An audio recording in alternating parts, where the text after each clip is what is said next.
After the end of World War II, the world was split into two, East and West. This marked the beginning of the era called the Cold War.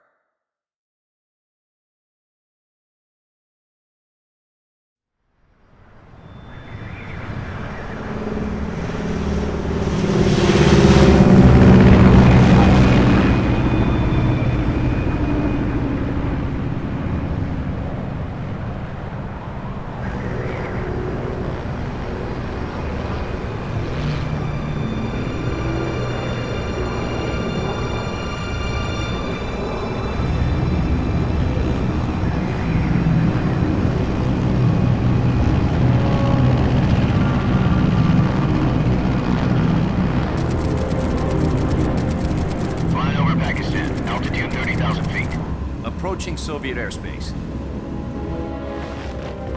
20 minutes to drop off. Commencing internal depressurization. Equipment check. Arm main parachute. All right. You ready to go?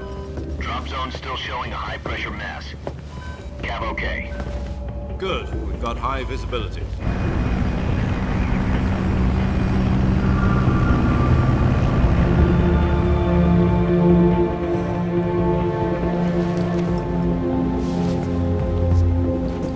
Put out that cigar. Connecting oxygen hose to interior connector. Put on your mask.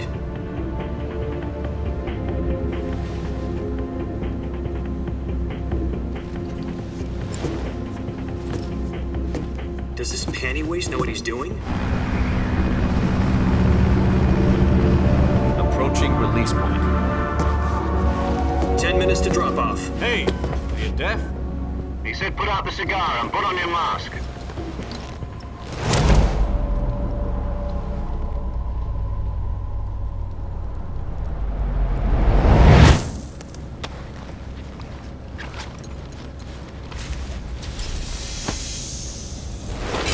Depressurization complete.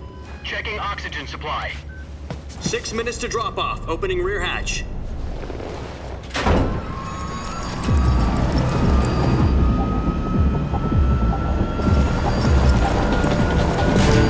Sunrise.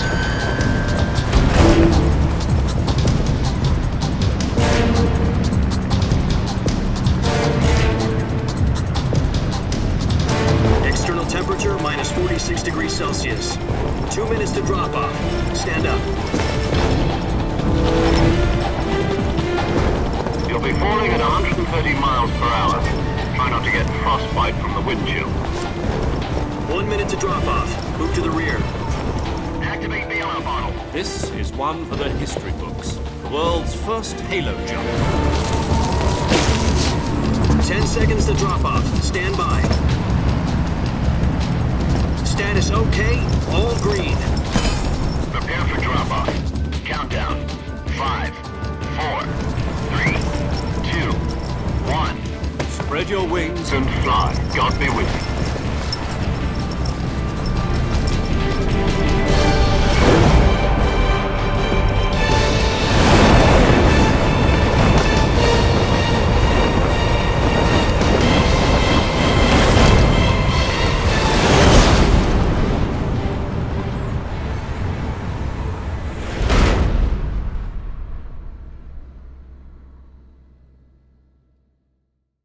Jack, I've got some important news. The head of the CIA has finally given us the green light for the Virtuous mission. Virtual mission? No, the Virtuous mission. The future of our Fox unit depends on it. If it succeeds, we'll be officially organized into a unit. Virtuous mission? Sounds like some kind of initiation ritual. You know, don't get cocky. This isn't a training op. Right. So what exactly is this wonderful mission? Well, about 2 years ago, a certain Soviet scientist requested asylum in the West through one of our moles. His name is Nikolai Stepanovich Sokolov. He's head of the OKB-754 Design Bureau, one of the Soviets' top-secret weapon research facilities, and the East's foremost expert on weapons development. Sokolov? Isn't he that famous rocket scientist? The very same. On April the 12th, 1961, the Soviets achieved the first manned spaceflight in history. The Earth was blue, but there was no God. Well spoken. The rocket that carried Yuri Gagarin to orbit was the A-1, known as the Vostok rocket.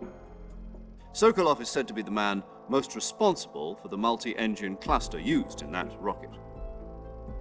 After Gagarin's flight, Sokolov left rocket development to become the head of the newly established Design Bureau. From a lowly technician to head of a design bureau, that's quite a success story, so why do you want to defect? It seems he'd become afraid of his own creations. Afraid? Call it a crisis of conscience. And for that, he left his country and his family behind and went over the fence? Not exactly. One of his conditions was that his family was also to be taken safely to the west. We used a mole to get the family out first and succeeded in sneaking Sokolov over the Berlin Wall shortly afterwards. I was the one who conducted the operation. The security on the eastern side was still full of holes back then. Then what? We got Sokolov over in one piece, but the whole ordeal had left him exhausted, and we checked him into a hospital in West Berlin. It took him 2 weeks and more than 600 miles to get from the research facility in the Soviet Union to Berlin. He was in no condition to say anything coherent. And it was only a week later that we had something much bigger on our hands. The Cuban Missile Crisis. October the 16th, 1962, President Kennedy received word that the Soviets were in the process of deploying intermediate-range ballistic missiles in Cuba. The President demanded that the Soviets dismantle and remove the missiles. At the same time, he announced a naval blockade to prevent further missile shipments from reaching Cuba. But the Soviets didn't back down, instead placing their armed forces on secondary alert. Soviet transport ships carrying missiles continued on course towards Cuba. US and Soviet forces went on alert for an all-out nuclear war. Frantic negotiations were conducted through the UN's Emergency Security Council and unofficial channels to end the hair-trigger standoff. Finally, on October the 28th, the Soviet Union agreed to remove its missiles from Cuba, and so the world avoided a nuclear holocaust. But in order to get the Soviets to pull their missiles out, we had to make a deal. You mean the one where the US agreed to remove its IRBMs from Turkey? No. The Jupiter IRBMs deployed in Turkey were obsolete, and we were going to get rid of them anyway. They had no strategic value whatsoever to either the US or the Russians. The Turkey deal was a ruse, a cover story that was fed to the other intelligence agencies around the world. So what did the Russians really want? Sokolov. They wanted us to return Sokolov. You mean the Soviets pulled out of Cuba just to get their hands on Sokolov? That's right. What the hell was he working on? At the time, we had no idea. We were running out of time. It was either give up Sokolov or risk full-scale nuclear war. In the end, we had no choice. President Kennedy gave in to Khrushchev's demand. The next day, I got Sokolov out of the hospital, handing him over to agents on the eastern side. Sokolov kept on screaming, "Save me," until he disappeared from my sight. Then a month ago, we received some new information from one of our moles.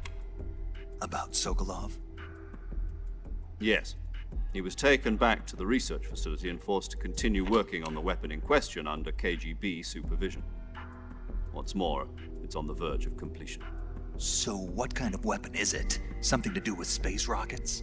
No, missiles. Same technology. I guess you're right. We don't know the details, but it appears to be a new kind of nuclear device.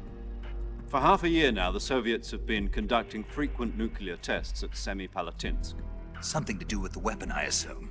We're talking about a secret weapon so big that Khrushchev was ready to pull out of Cuba to get it back. Is Sokolov still in the facility? No. According to our intelligence, he's in Selinoyarsk, a place in the mountains about 3 miles to the west that's known as the Virgin Cliffs. The Virgin Cliffs. Nice name for a virtuous mission. They moved him there just recently. Why? Apparently, they're conducting a field test of the weapon, but it's our best chance to get him back. This mission would never have been possible if he was still in the research facility. This is our last chance. Sokolov must have known that too when he contacted us.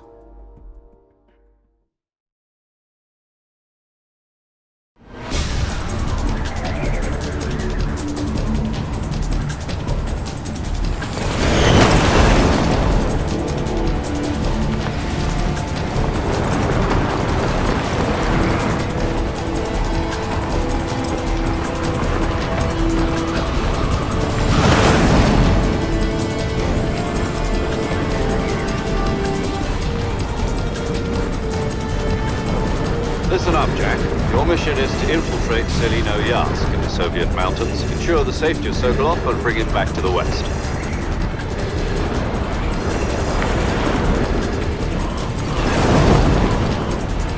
If we don't get Sokolov back before that weapon is complete, we'll be facing a major crisis.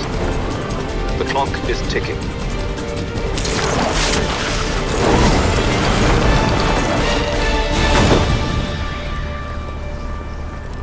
Once we've confirmed the rescue of Sokolov, stand by at the recovery point. A recovery balloon will be dropped at that point. Helium will be pumped into the balloon to inflate it. The process takes about 20 minutes. Once it's complete, the gunship's arm will latch onto the balloon and pull it up. The Fulton surface-to-air recovery system. I'm familiar with the theory. Take it easy. It's been combat-proven. Do you think Sokolov is up to it? The shock will be less than during a parachute jump, and the arm can handle up to 500 pounds. So you're planning on going over the border in a single combat Talon? She's equipped with two 6-barrel 20mm Vulcan cannons, as well as two 40mm machine guns. Sounds like she could hold her own against a battalion of tanks. Even with the fuel in the reserve tank, we're facing a 4-hour time limit. If all goes well, it shouldn't take more than a few hours. Home in time for dinner. But if anything goes wrong, you'll be eating dinner, breakfast, and all the rest of your meals in the jungle.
Do you copy?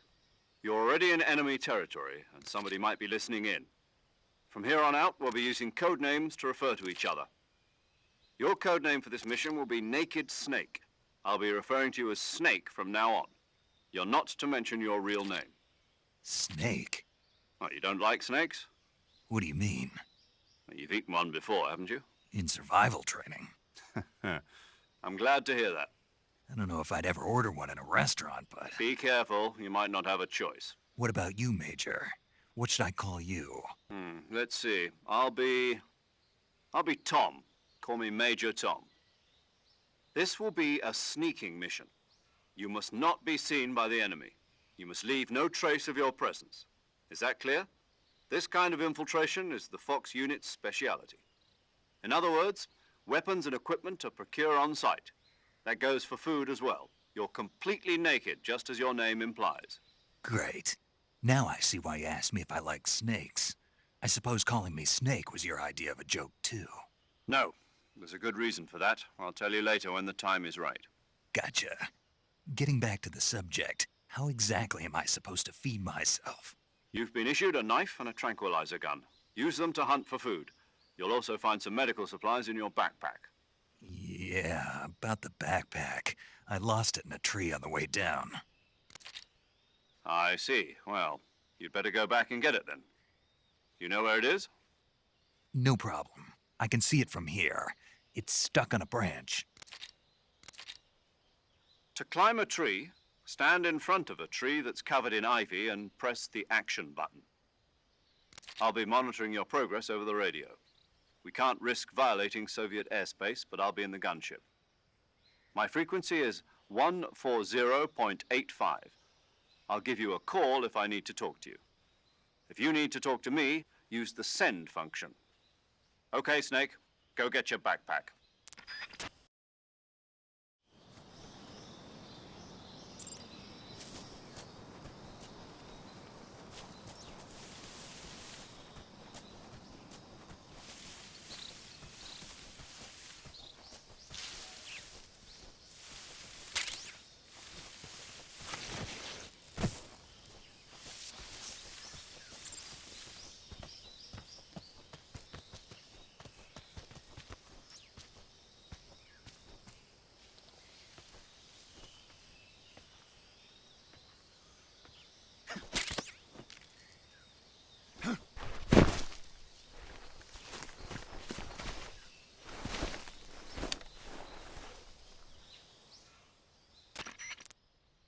I see you've retrieved your backpack, Snake.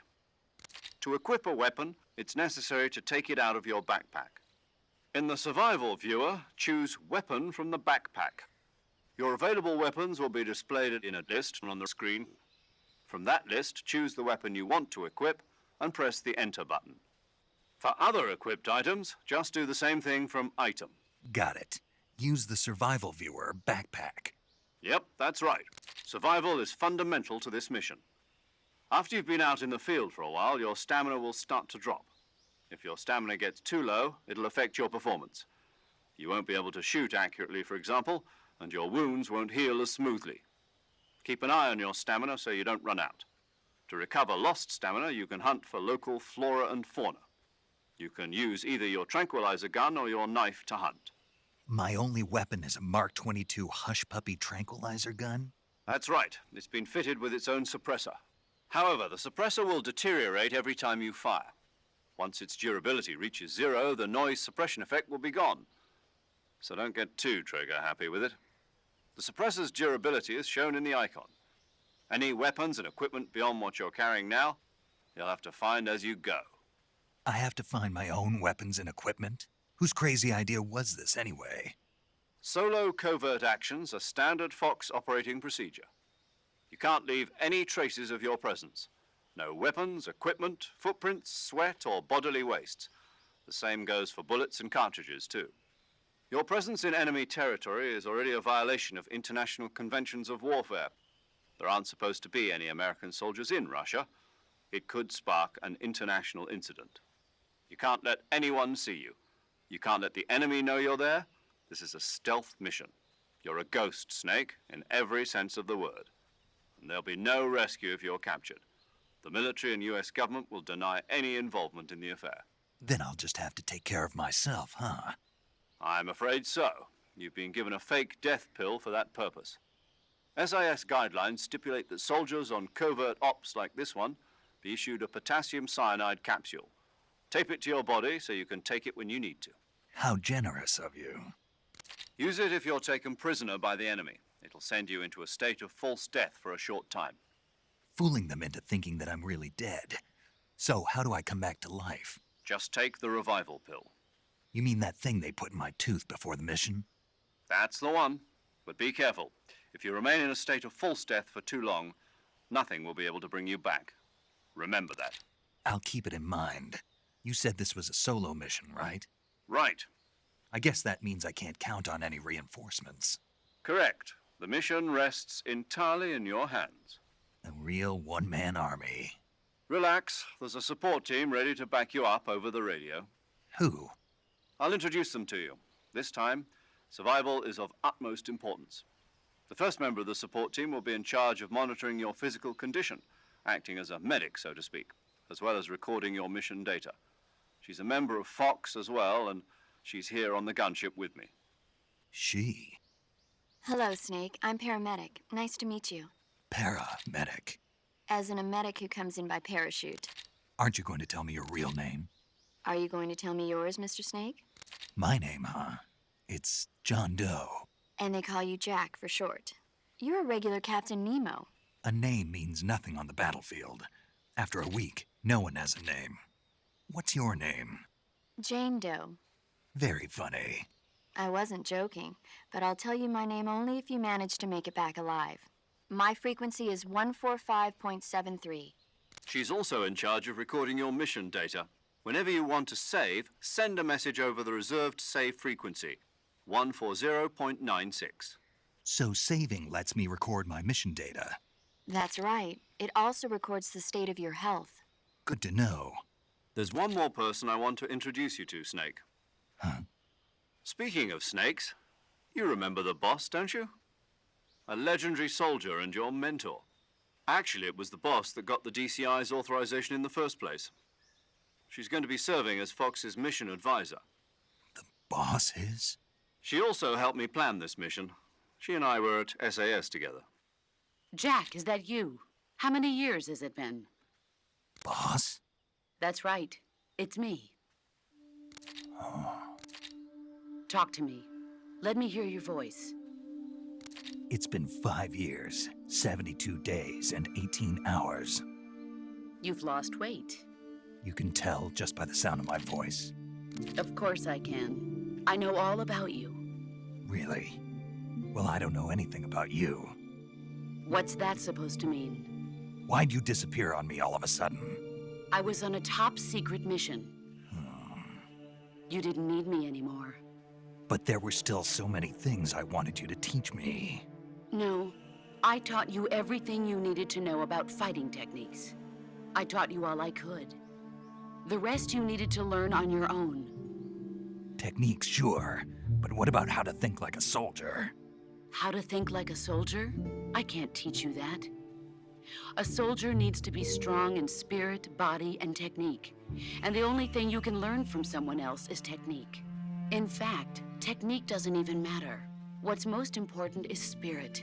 Spirit and body are like two sides of a single coin. They're the same thing. I can't teach you how to think. You'll just have to figure it out for yourself.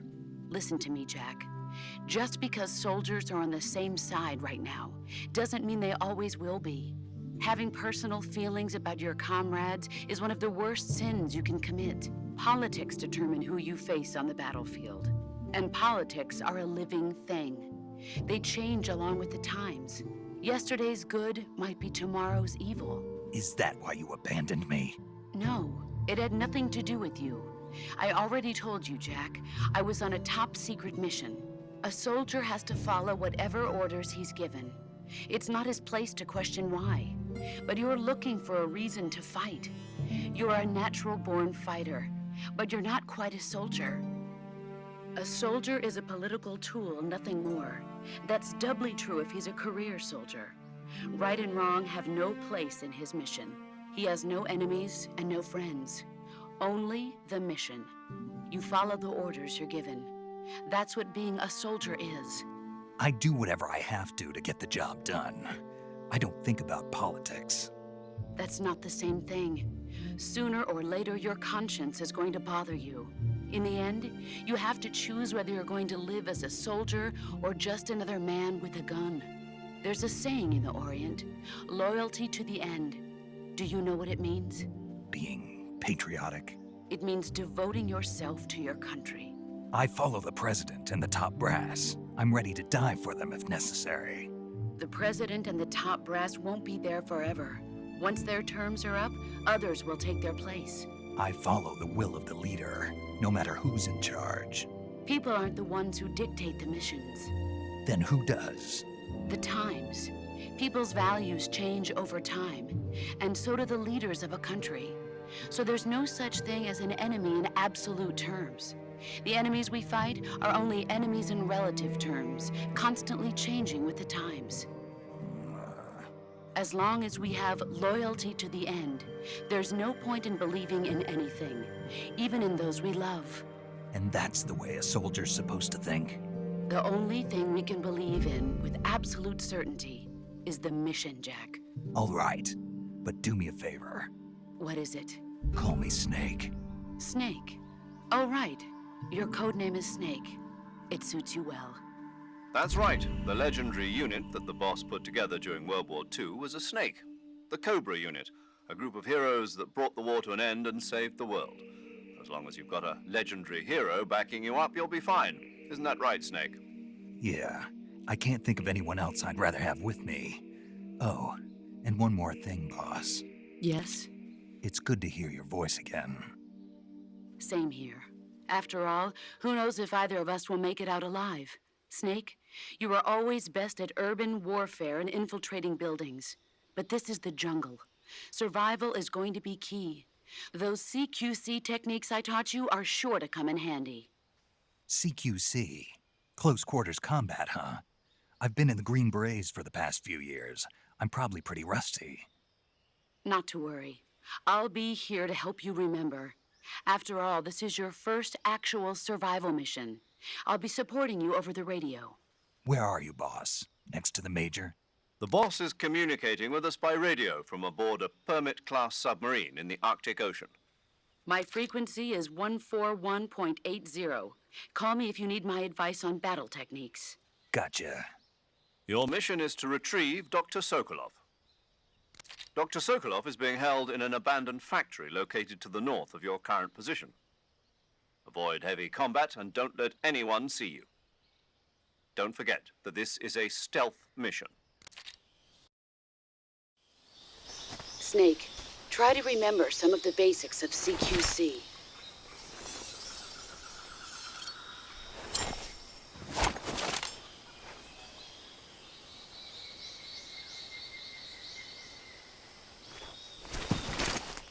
Commencing virtuous mission now.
Major, I've spotted 2 enemy soldiers.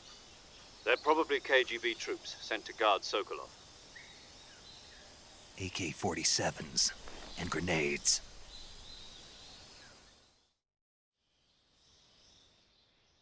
Snake, your presence in Soviet territory is already a violation of international law.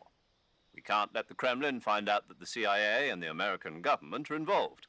Contact with the enemy is strictly prohibited. Don't engage them in battle either. This is a stealth mission. Got that? The Major is right.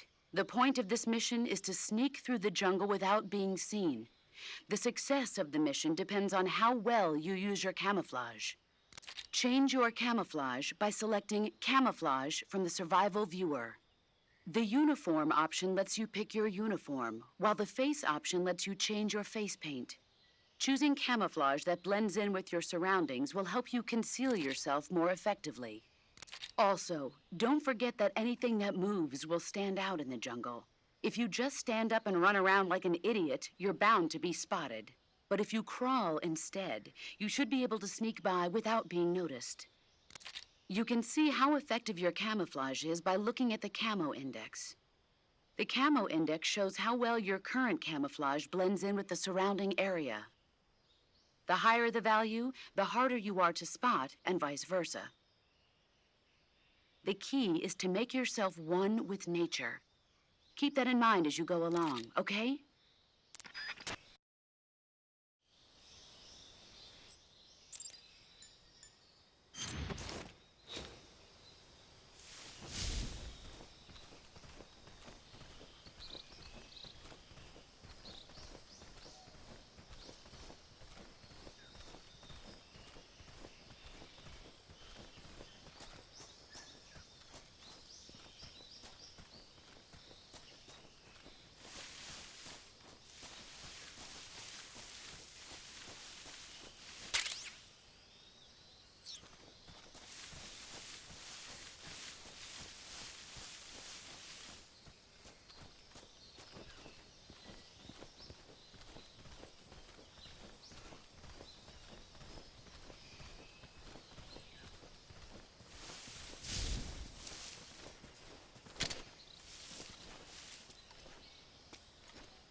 Major, I've reached the abandoned factory where Sokolov is supposedly being held.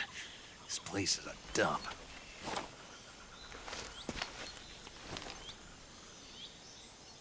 I can't see Sokolov from here.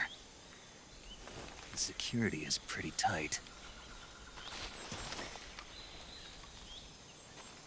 There are sentries posted around the perimeter. I wonder how many are inside.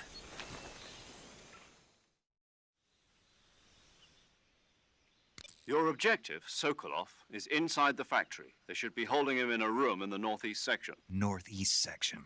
Got it. Be careful. Your mission is to bring Sokolov back alive. He must not be exposed to any kind of danger. Do not approach Sokolov while in the alert phase. Right. Oh, and one more thing, Snake. You mean there's more? No, it's just that when you get to Sokolov, I want you to tell him something from me. And that is? Sorry for being so late. Is that all? Yes. Understood. Beginning my approach to the target.